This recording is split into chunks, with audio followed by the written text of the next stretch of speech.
Sahih Bukhari, Volume 1, The Book of Revelation, Hadith number 1, narrated by Umar bin al-Khattab. I heard Allah's Messenger saying, the reward of deeds depends upon the intentions, and every person will get the reward according to what he has intended.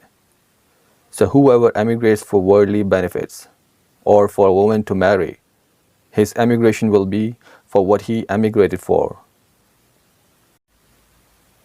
Hadith number 2, narrated by Aisha, the mother of the faithful believers. Al-Harith bin Hisham asked Allah's Messenger, O Allah's Messenger, how is the divine revelation revealed to you?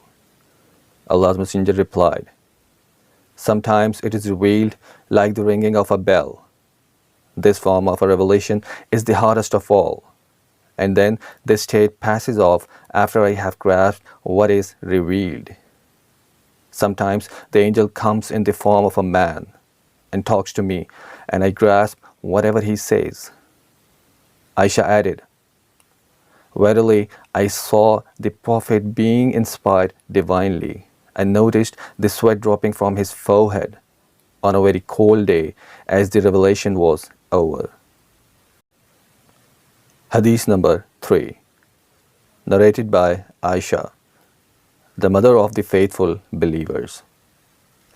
The commencement of the divine revelation to Allah's Messenger was in the form of good, righteous, true dreams which came true like bright daylight, and then the love of seclusion was bestowed upon him. He used to go in seclusion in the cave of Hira, where he used to worship Allah alone, continuously for many nights before returning to, or his desire to, see his family. He used to take with him the journey food for the stay and then come back to his wife Khadija to take his food likewise again, till suddenly the truth descended upon him while he was in the cave of Hira. The angel came to him and asked him to read. The Prophet replied, I do not know how to read. The Prophet added, then the angel caught me forcefully and pressed me so hard that I could not bear it anymore. He then released me and again asked me to read, and I replied, I do not know how to read. Thereupon he caught me again and pressed me a second time, till I could not bear it anymore. He then released me and again asked me to read, but again I replied, I do not know how to read, or what shall I read? Thereupon he caught me for the third time and pressed me, and then released me and said, read in the name of your Lord, who has created all that exists, has created man from a clot. Read, and your Lord is the most generous. Then Allah's Messenger returned with the revelation and with his heart beating severely. Then he went to Khadija bint Khuwailid and said, cover me, cover me. They covered him till his fear was over, and after that he told Khadija everything that had happened and said, I fear that something may happen to me. Khadija replied, never. By Allah, Allah will never disgrace you. You keep good relations with your kith and kin. Help the poor and the destitute. Serve your guests generously and assist the deserving calamity-afflicted ones.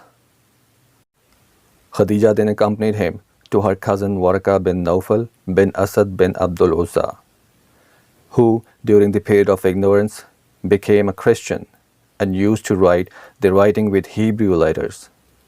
He would write from the Gospel in Hebrew, as much as Allah wished him to write.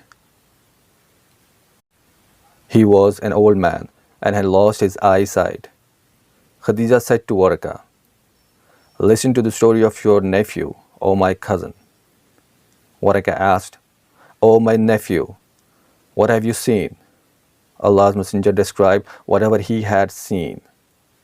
Warqa said, this is the same one who keeps the secrets, that is, Angel Gabriel whom Allah had sent to Moses.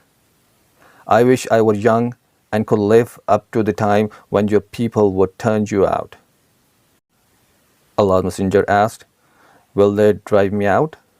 Waraqah replied in the affirmative and said, "Anyone, man, who came with something similar to what you have brought was treated with hostility, and if I should remain alive till the day when you will be turned out, then I would support you strongly." But after a few days, Waraqah died, and the divine revelation was also paused for a while. Hadith number 4, narrated by Jabir bin Abdullah al-Ansari, while talking about the period of pause in revelation, reported the speech of the Prophet, "While I was walking, all of a sudden I heard a voice from the sky. I looked up and saw the same angel who had visited me at the cave of Hira, sitting on a chair between the sky and earth. I got scared of him and came back home and said, 'Wrap me in blankets.' And then Allah revealed the following holy verses of the Quran. O you, Muhammad, enveloped in garments, arise and warn the people against Allah's punishment, up to and keep away from the idols." After this, the revelation started coming strongly and frequently in succession, one after the other. Hadith number 5, narrated by Sa'id bin Jubair. Ibn Abbas in the explanation of statement of Allah, "Move not your tongue concerning the Quran, O Muhammad, to make haste therewith," said, Allah's Messenger used to bear revelation with great stress and hardness, and used to move his lips quickly with the revelation.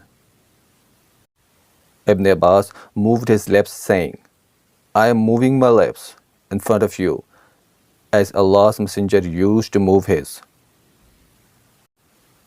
Said moved his lips, saying, "I am moving my lips, as I have seen Ibn Abbas moving his."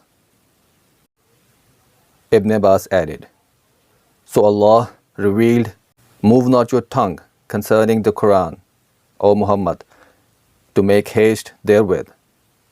It is for us to collect it and to give you, O Muhammad, the ability to recite it, the Quran,' which means that Allah will make him, the Prophet, remember the portion of the Quran which was revealed at that time by heart and recite it.